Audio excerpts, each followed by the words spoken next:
Lawrence Bishnoi जैसे अपराधियों को संरक्षण दे रही है केंद्र सरकार, ये कहना है डॉक्टर मुन्ना खान का। उन्होंने कहा कि लगातार बिश्नोई जैसे मानसिक अपराधी को बचाने का काम केंद्र एवं भाजपा शासित गुजरात सरकार द्वारा की जा रही है। अगर कानून में कहीं पर जगह है तो लॉरेंस बिश्नोई को जेल से बाहर निकालकर आम जनता के हवाले किया जाए। एक सीधा सवाल है, साबरमती जैसे हाई सिक्योरिटी जोन के जेल से में बंद लॉरेंस जैसे अपराधियों को हिम्मत कहां से आई जो वो जनप्रतिनिधियों एवं सेलिब्रिटीज़ को डायरेक्ट जान से मारने की धमकी दे रहा है, बल्कि हत्याएं भी करवा रहा है।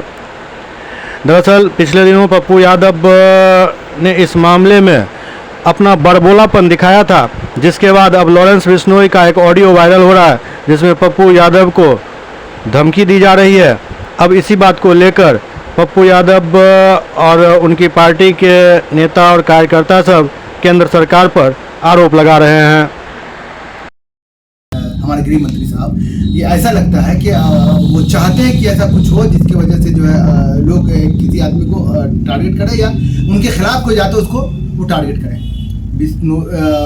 लॉरेंस का ये हिम्मत ही नहीं है कि वो हमारे नेता को टारगेट करे या उनके बारे में कुछ बोले। अगर वो कुछ बोलता है तो ये पूरे बिहारियों को बोल रहा है। अभी देखिए उसने क्या किया। सबसे पहले उसने जो मर्डर किया वो हमारे कितने अच्छे सिंगर, कितनी अच्छी आवाज़ और कितना टॉप क्लास का वो मतलब गाते थे, क्या सूफी गाते थे, उसके साथ साथ वो पॉप गाते थे। लेकिन मूसावाला का मर्डर होने के बाद एक देश में एक मैसेज चला गया, उसको उसी वक्त जो है